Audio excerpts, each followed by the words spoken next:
प्रिय आत्मीय दाजुभाइ दिदीबहिनीहरू,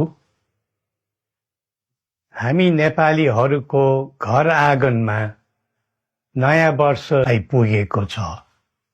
नयाँ घाम, नयाँ ज्योति, नयाँ उत्साह लिएर आएको नयाँ वर्षको उपलक्ष्यमा देश तथा विदेशमा रहे बसेका सम्पूर्ण नेपालीहरूको सुख र शान्तिको मङ्गलमय शुभकामना। हरेक नयाँ वर्ष नूतन आशा र विश्वास बोकेर आउने, तर वर्षको विदाईमा एउटा घनघोर निराशाका बीच हुने गरेको धेरै साल भयो।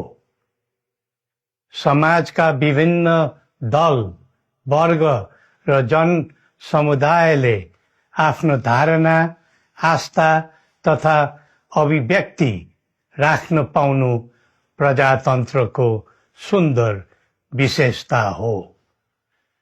तर त्यस्तो धारणा र मान्यता प्रस्तुत गर्दा सबैले संयम अपनाउनु पर्दछ। केही दिन अघि जनप्रदर्शनमा जुन प्रकारको हिंसा, आगजनी, तोडफोड भयो, त्यसबाट जस प्रकारको मानवीय एवं भौतिक क्षति भयो, त्यो सुन्दा हामीलाई अत्यन्तै दुःख लाग्यो। नागरिक स्वतन्त्रता भन्दा ठूलो तन्त्र वा वाद हुँदैन। वास्तविक प्रजातन्त्र त्यहाँ हुन्छ जहाँ राम्रो, नराम्रो, जनगुनासो वा गुणगान सुन्ने परम्परा र संस्कार हुन्छ। नेपाली जनतामा देश र भविष्यलाई लिएर जुन खालको जागरुकता पैदा भएको छ, त्यसलाई हामीले सकारात्मक रूपमा लिएका छौं। वास्तवमा नेपाली जनतामा रहेको देशभक्तिपूर्ण भावना विश्वमै अनुकरणीय र अनुसरणीय छ। देशलाई विद्यमान जटिलताबाट मुक्त गराई शान्त, स्थिर र समृद्ध मुलुक बनाउने जागरुकता जुन पैदा भएको छ, नयाँ वर्ष 2082 मा नेपाली जनताको चाहना अनुसारको परिणाम हासिल हुने विश्वास थपिएको छ। मुलुकमा व्याप्त अशान्ति, अराजकता, निराशा र असन्तुष्टिबाट आम नेपालीलाई मुक्त गर्न नेपालको राज संस्थाले जहिले पनि योगदान पुर्याउँदै आएको विदितै छ। राष्ट्रियता र प्रजातन्त्रलाई मूल कार्य मान्दै जनभावना बमोजिम चल्ने बहुदलीय प्रजातन्त्र र संवैधानिक राज संस्थाको परम्परामा हाम्रो मान्यता रही आएको छ। वर्तमानमा बदलिदो जनचाहनाको पनि कदर गरी राज्य शक्तिको स्रोत जनता नै हुन् भन्ने मन्जुरी सदैव स्थापित हुनु पर्दछ। राष्ट्र निर्माता श्री 5 बरामहाराज धीराजको दिव्य उपदेशलाई नै अबको राज्य सत्ताको मूल मन्त्र सोच्नुमा के होला? सन्तुलित कूटनैतिक सम्बन्ध र आत्मनिर्भर नेपालको परिकल्पना नै पृथ्वी पथको मूल सार हो। यही नै राजनीतिको मूलधार हुनु पर्ने हो। विश्वको बदलिदो परिस्थितिलाई मनन गर्दै विश्वव्यापीकरण र स्वतन्त्र व्यापारका आधारहरूलाई चुनौतीको रूपमा लिँदै चरम आर्थिक मन्दी भोग्नु परिरहेको अहिलेको सन्दर्भमा नेपाल जस्ता विकासोन्मुख देशले आत्मनिर्भर अर्थतन्त्र निर्माणको कार्यमा अर्जुन दृष्टि लगाउनु पर्ने समय आएको छ। स्वदेशी स्रोत साधनको प्रयोगले स्वदेशमै उत्पादन गरी स्वदेशमै खपत गर्दै आन्तरिक अर्थतन्त्रको चक्रभित्रबाटै मुलुकको समग्र अर्थतन्त्र आत्मनिर्भर र चलायमान गराउनु पर्ने विश्व परिवेश निर्माण हुँदैछ भन्ने सङ्केतहरू देखा परिरहेका छन्।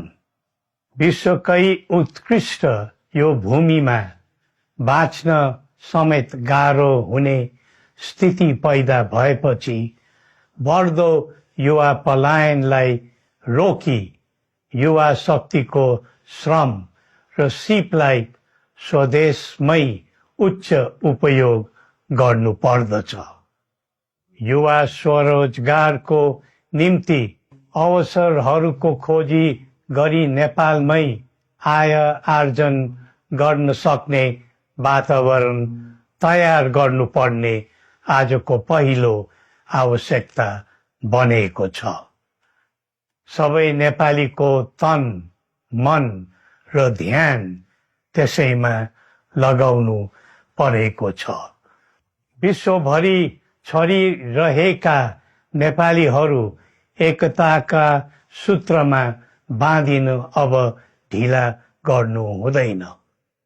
आफ्ना ज्ञान सिप र सामर्थ्य मात्र होइन, त्यहाँ आर्जेको पुँजी स्रोत र साधन समेत नेपालमै लगाउनु पर्दछ भन्ने भावना सबैमा जागृत गराउनु परेको छ।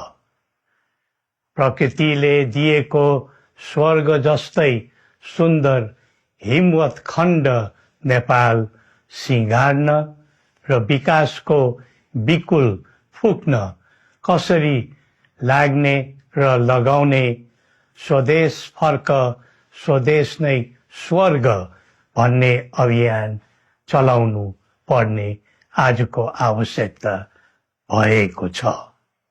जनभावना र चाहना बुझी मुलुकको समग्र संरचनामा नै हेरफेर र सुधारका कदम चाल्नुपर्ने तथ्य स्पष्ट देखिन्छ। शिक्षा, स्वास्थ्य र दैनिक कामकाजका पद्धति र प्रणालीहरूमा आमूल परिवर्तन र सुधार गरी यिनको आधुनिकीकरण अनिवार्य भइसकेको छ।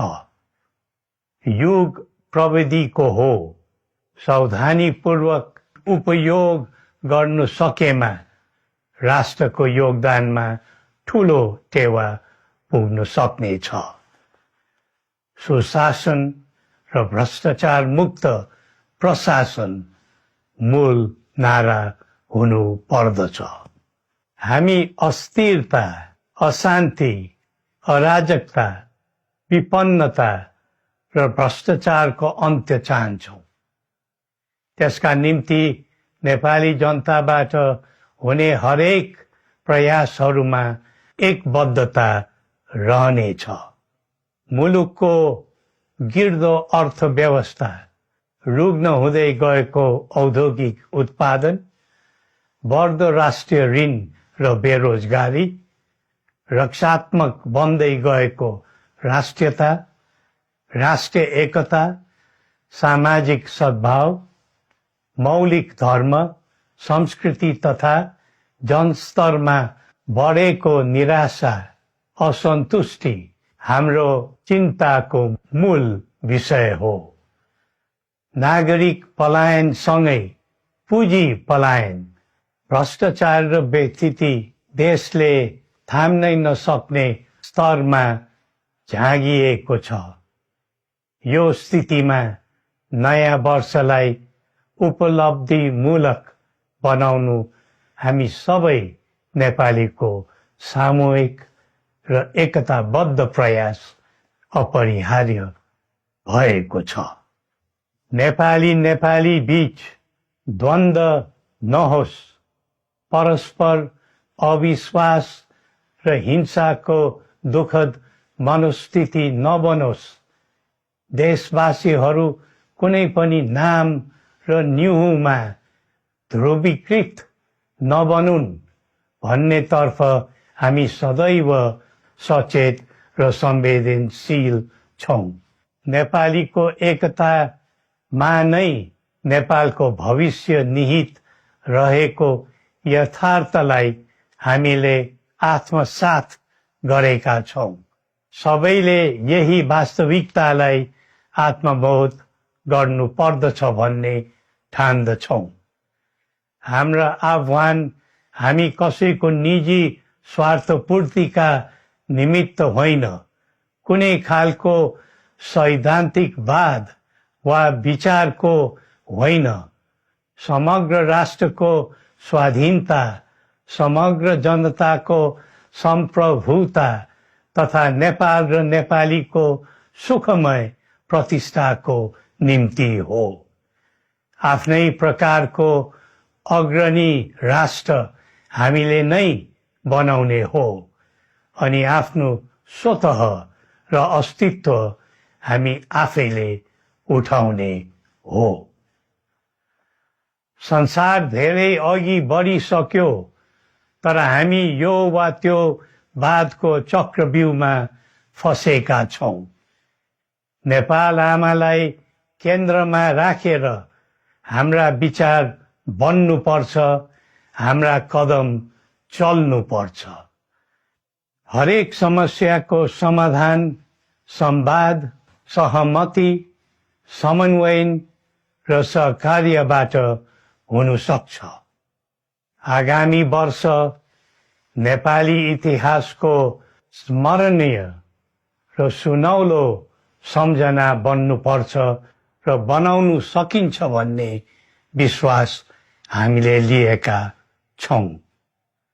नयाँ वर्षले नयाँ आशा, उमङ्ग र उत्साह ल्याओस् अनि नेपालीको सुनौलो भविष्यको सुनिश्चितता होस्। श्री पशुपतिनाथले हामी सबैको कल्याण गरून्। जय नेपाल।